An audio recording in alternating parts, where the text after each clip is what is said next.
No, Paul's not. Since I'll be chairing the meeting at the start. Page. You're already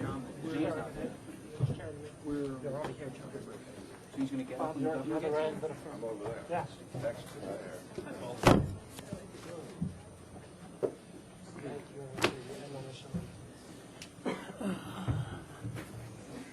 Fancy new microphones. Yeah, that's what you can say. I think they're always on research.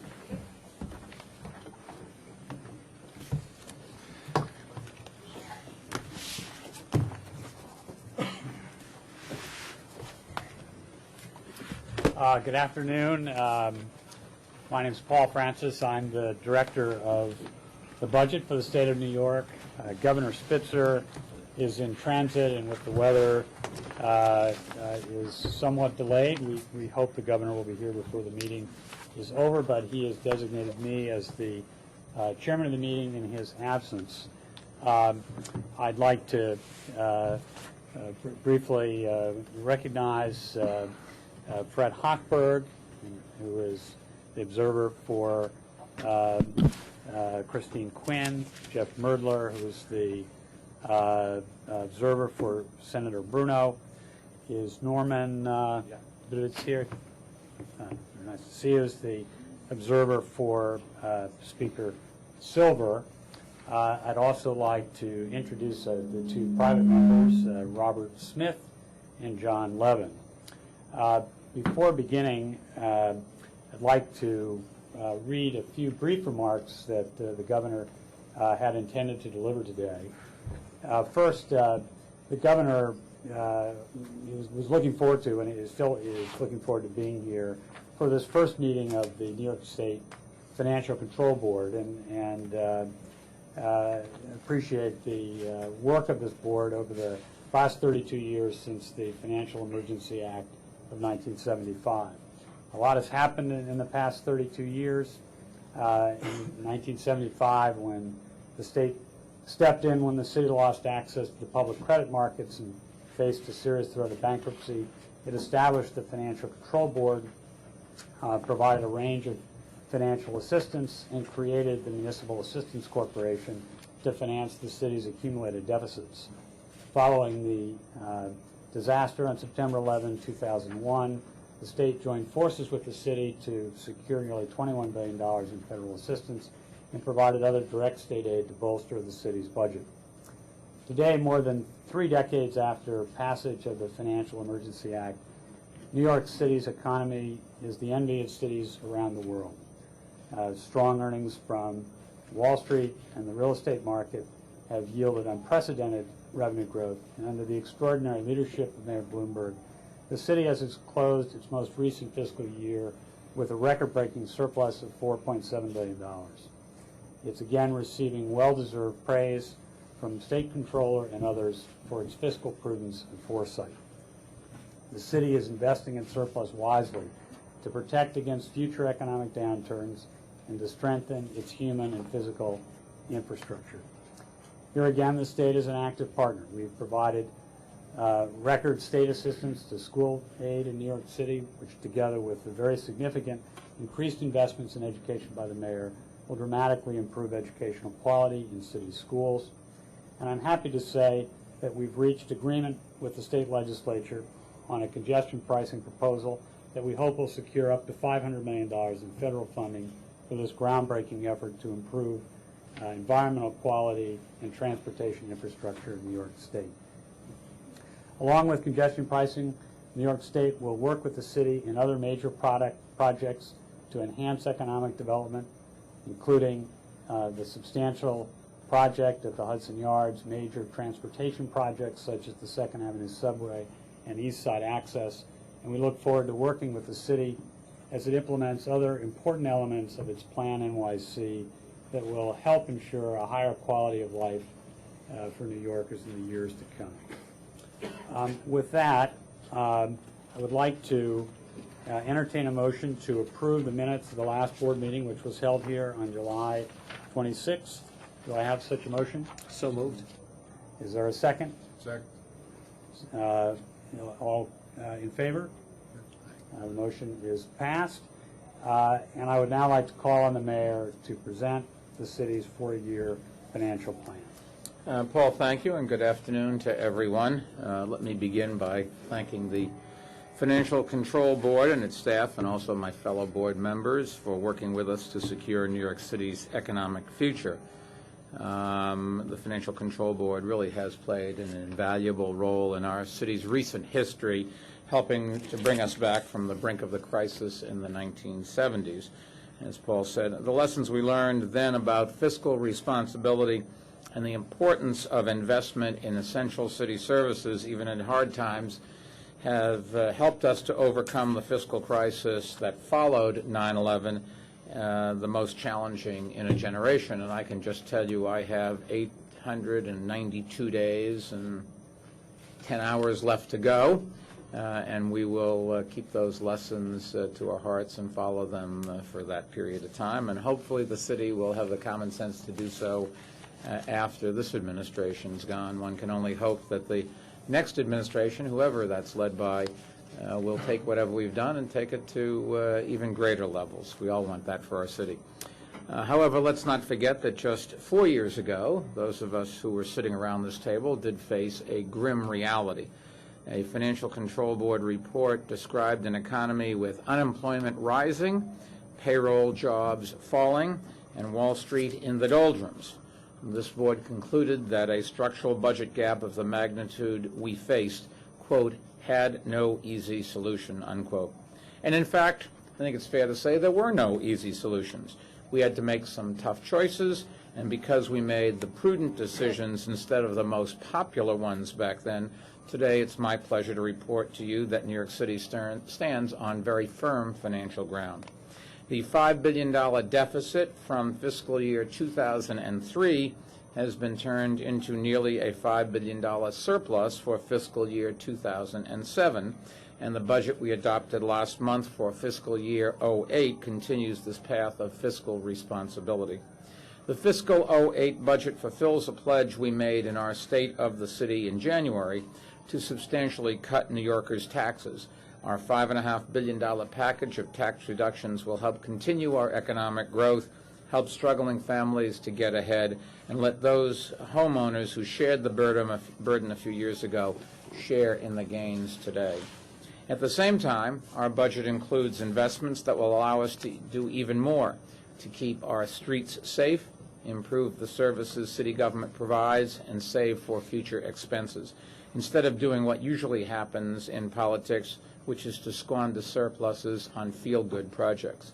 And I want to applaud the council, and particularly Speaker Christine Quinn and Bill Thompson, our great controller, for working with our administration to achieve a budget that will help ensure our city's long-term growth and financial stability.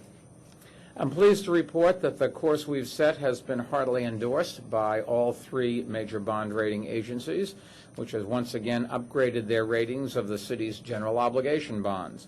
Last year, Standard & Poor's raised our GO bond rating from A+ to what was then an all-time high of AA-. This year, for the 3rd time in 2 years, they topped that with a new GO bond rating of AA. Fitch also upgraded our rating to AA-, its highest ever rating for our city, and just this past week, Moody's upgraded our rating to AA3. For the first time now, you should know, in city history, our bond rating is in the AA- category from all 3 major rating agencies. And I should note that for the first time since the fiscal crisis of the 1970s, the city's GO bonds have been rated as high as the state's GO bonds by all 3 rating agencies. And Paul, you should tell the governor our objective is to have a higher rating than the state. My budget director, Mr. Page, says that's not possible, but that's his job, and he darn well better get it done. Seriously, not only does our higher rating give businesses the confidence to invest in our city's future, it also saves taxpayers money by lowering the city's cost of borrowing to finance much-needed infrastructure projects. In their evaluation of the city's finances, explaining the reasons for the upgrade, the independent rating agencies cited a number of positive factors, including our substantial and diverse economic base, Our commitment to paying down our debt and addressing future long-term liabilities such as retiree health benefits, and our comprehensive financial planning process, which today embodies the kind of fiscal discipline and transparency that the Financial Control Board envisioned when it was first established 32 years ago. Today, I'd like to touch on each of those areas briefly. First, our city's substantial and diverse economic base. By virtually every measure, our economy is firing on all cylinders. A record number of tourists visited us last year, 44 million. Our annual unemployment rate dropped to an all-time low, 4.9%. Over the 12-month period ending in June, we gained 49,400 private sector jobs, outpacing the nation's current year-over-year growth rate. Housing starts and construction permits are still at near record levels, which would explain why the construction industry has added 6,200 jobs over the past 12 months and is now just shy of its peak in 2000. A combination of public and private construction is leading the way.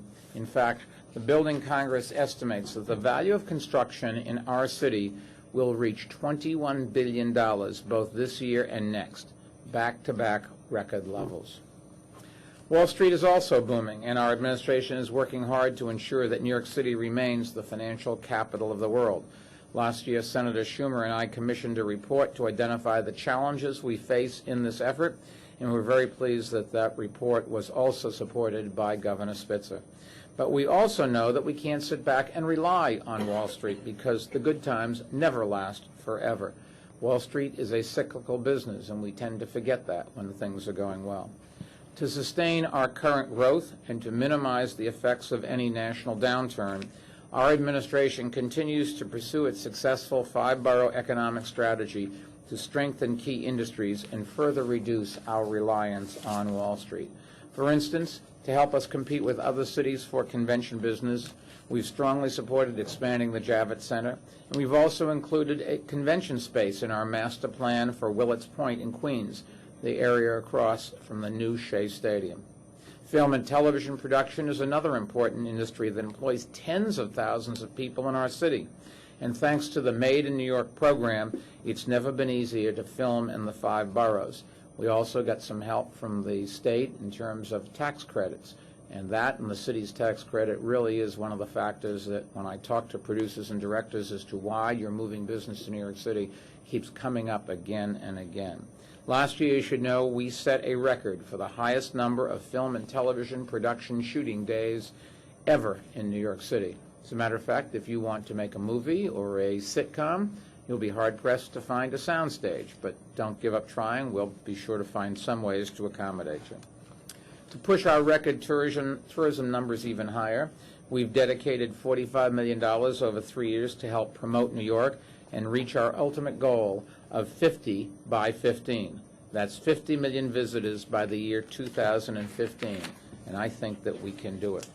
This year, NYC and Company launched a unique advertising campaign in countries such as England, Italy, and Spain to encourage Europeans to take advantage of their strong currencies and come to New York, where the money will go, in some cases, nearly twice as far as it does back home. Over the past year, NYC and Company has also more than doubled its international presence, opening tourism offices in places like Russia, Scandinavia, Japan, England, and Ireland. To keep the visitors coming back, we're continuing to invest in the diverse cultural institutions that make New York a top destination, from a redesigned Lincoln Center to a new building for the Museum of African Art, to my personal favorite, the newly constructed reptile wing at the Staten Island Zoo. And by supporting the new homes being built for the Yankees, Mets, and Nets in the Bronx, Queens, and Brooklyn, we're making sure that tourists will keep coming to visit and spending their money in our restaurants, hotels, and shops for decades to come. In their decision to upgrade our bond rating, the agencies also cited our commitment to addressing future long-term liabilities, such as debt and retiree health benefits. The revenues for fiscal year 2007 were higher than expected, but we did not squander the surplus on unaffordable continuing expenses. Instead, we used our surplus, the largest surplus in the city's history, to help prepay our debt and reduce the budget gaps in the out years of the fiscal plan. For example, we have put aside $1.25 billion to retire outstanding debt, and we are continuing our commitment to pay-as-you-go capital with $300 million in 2007 and $100 million in 08 and $200 million in 09, 10, and 11. During fiscal year 06, we also took the unprecedented step of creating a health benefits trust fund to pay retirees. So far, we've committed $2.5 billion to that fund. Now, $2.5 billion is hardly sufficient to meet our future obligations, which are estimated to be roughly $50 billion. But it's a start, and it's more than just about any other jurisdiction in the country has done. In addition, I think it sends a message to the financial markets and others about New York City's commitment to fiscal responsibility and transparency. Sustaining our economic growth also requires that we continue making other investments in our future, such as keeping our streets safe, so that this is a place where people want to live, open businesses, and invest in our neighborhoods. This year, New York has remained the undisputed safest big city in the nation. We've driven crime down more than 27%, more than it has been in any time since 2001, and our murder rate is the lowest it has ever been since we started keeping records in the early 1960s. First, that's an enormous tribute, I think, to the bravery and skill of the New York's finest. But you should know we can't afford to be complacent, and we will not be. We have to keep looking ahead and investing in the tools that our offices need to continue taking our crime reduction strategies to even more advanced levels. And that's why our capital plan includes $1 billion for a new state-of-the-art police academy that will allow us to bring our training programs into the 21st century. As our population grows, and the best estimates suggest that we will add about 1 million people over the next decade or so, we have an obligation to manage the city's growth in a responsible way. And that includes doing our part to protect our environment, to improve our air quality, and to fight climate change. As you know, last week we came to an agreement with the state on an initiative which we hope will help us achieve all of these goals, while at the same time improving our business climate.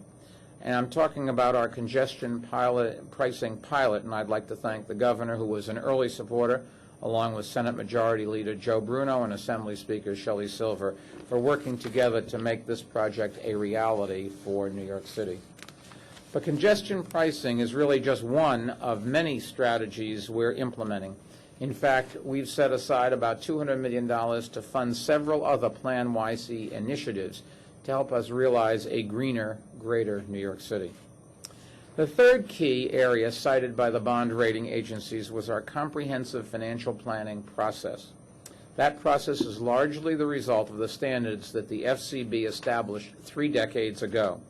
And 2 years ago, New York City voters wisely decided to include in the city charter many of the financial safeguards that have been employed by the FCB. Our administration proposed and enthusiastically endorsed the 2005 charter reforms, which included requirements to balance our budget annually in accordance with generally accepted accounting principles, to prepare a 4-year financial plan for the city, to keep in place restrictions on the city's ability to issue short-term debt, and to incorporate the standards state law has set concerning the annual audit of city accounts. In fact, the fact that we've written these safeguards into our charter, I think, is especially important, given that, as originally intended, this meeting may be the last of the Financial Control Board. This board has served the city well, and I believe we should spend the next few months in careful consideration of whether and at what capacity it might continue to serve New York City in the future. Our current good fortune is a result of making the right long-term decisions, and now is not the time to let up. As this board noted in its staff report reviewing fiscal year 07, the city has wisely seized the opportunity that our current thriving economy has provided to get an early start on addressing the budget gaps for fiscal year 09 and 2010. These future multi-billion-dollar budget gaps will arrive.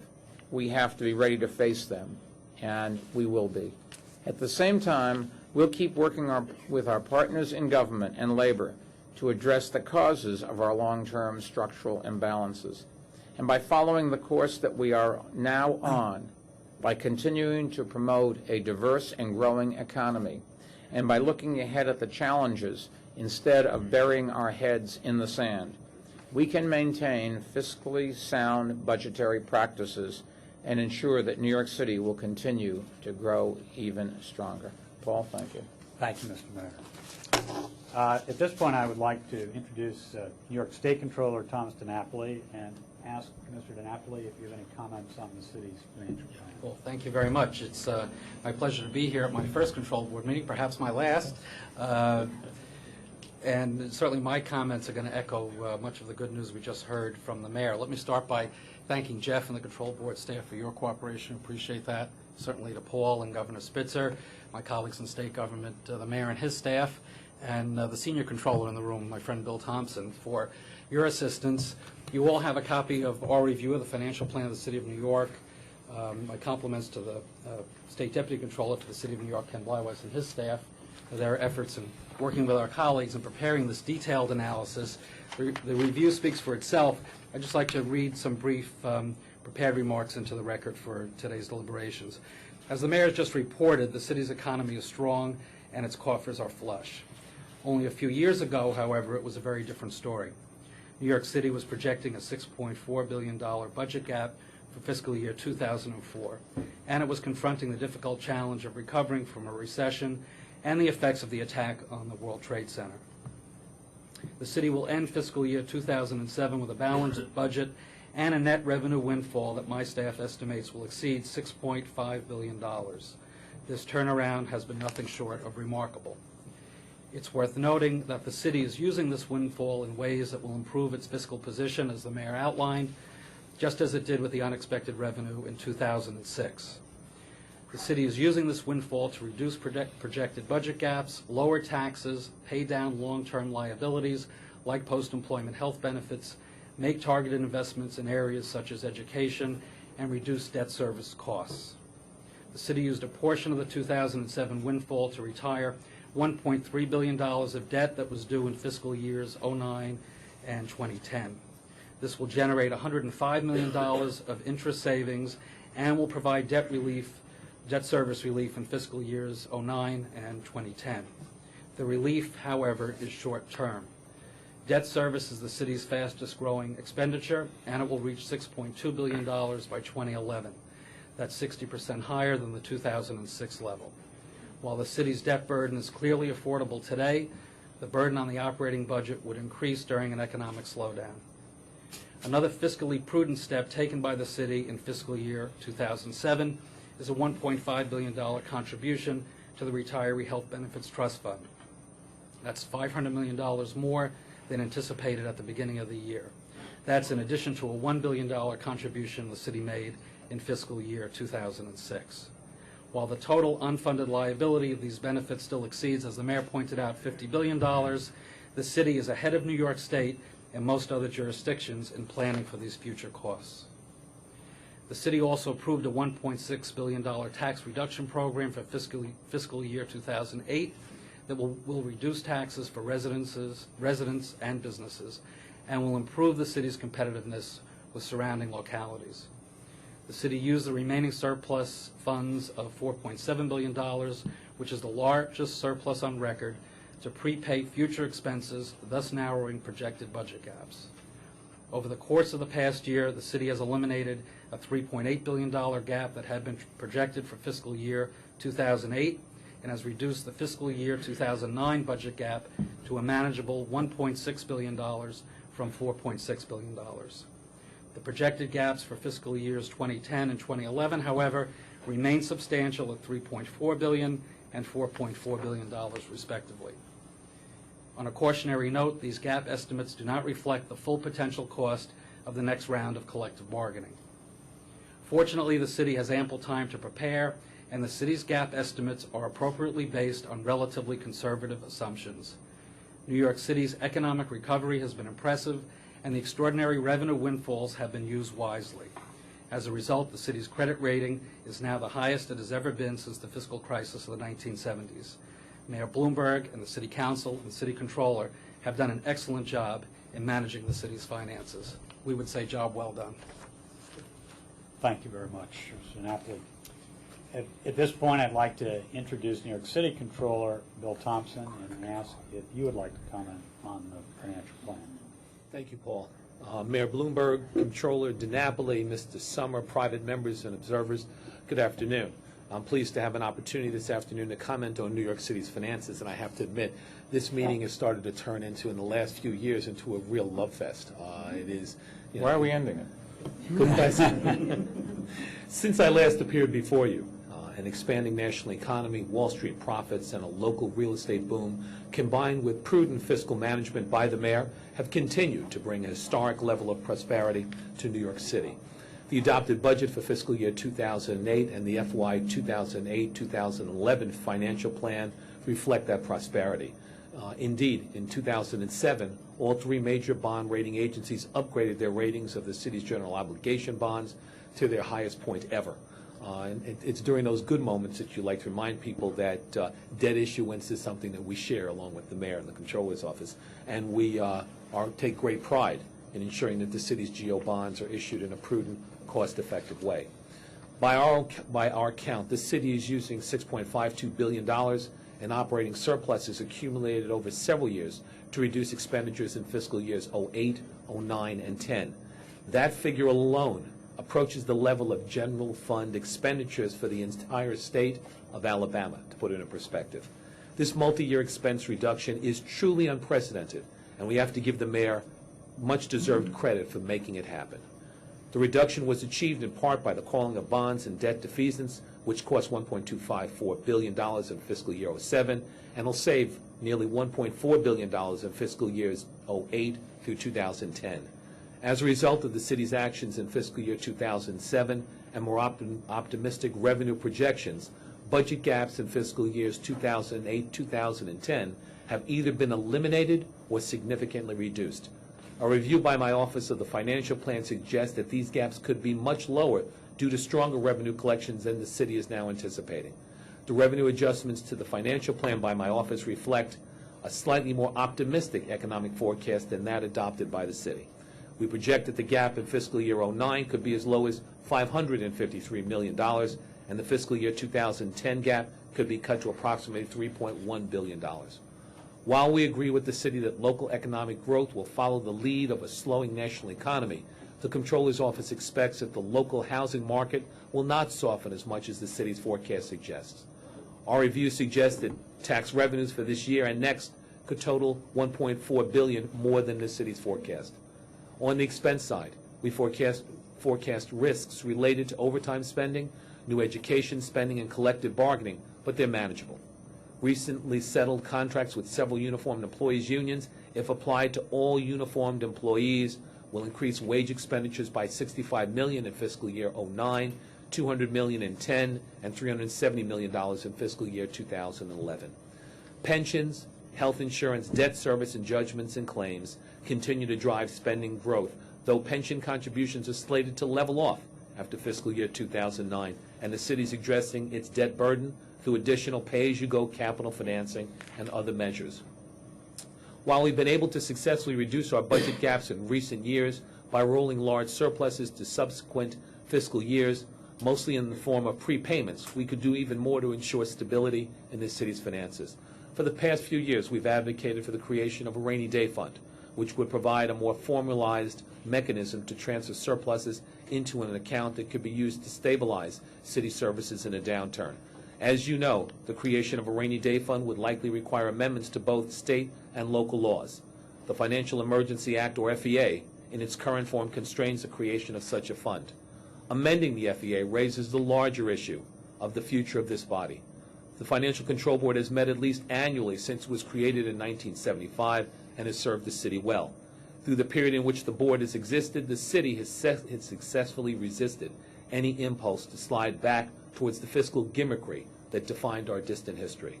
Recent changes to the New York City Charter have assigned stringent fiscal requirements to the city that were previously encoded in the Financial Emergency Act and enforced by the FCB. With the Financial Control Board slated or scheduled to sunset in 1 year, we have to determine whether it continues to provide a unique check on the city's fiscal management that's not provided through other mechanisms. We in the Office of the New York City Comptroller look forward to continuing to play our vital role, an oversight role in the fiscal management of the city, and as I said, again, it's good to be part of a love fest that looks at unprecedented growth and prosperity in New York City. Thank you. Thank you very much, Controller Thompson. I'd now like to call on Jeff Summer, the acting Executive Director of the Financial Control Board, to present the staff's comments. Thank you, Mr. Chairman and members of the board. Just as an aside, I'd just like to say that the subject to the chairman and the other members of the board, the staff's recommendation would probably be that there be at least one more meeting of the board next year, maybe earlier, depending on the discussions that the board has, to review the fiscal 2008 projected results and determine what happens after that. The control board staff issued a report last Thursday, which basically echoes, I think, what the other members, the mayor and the other members of the board have presented today, so I'll try to be brief.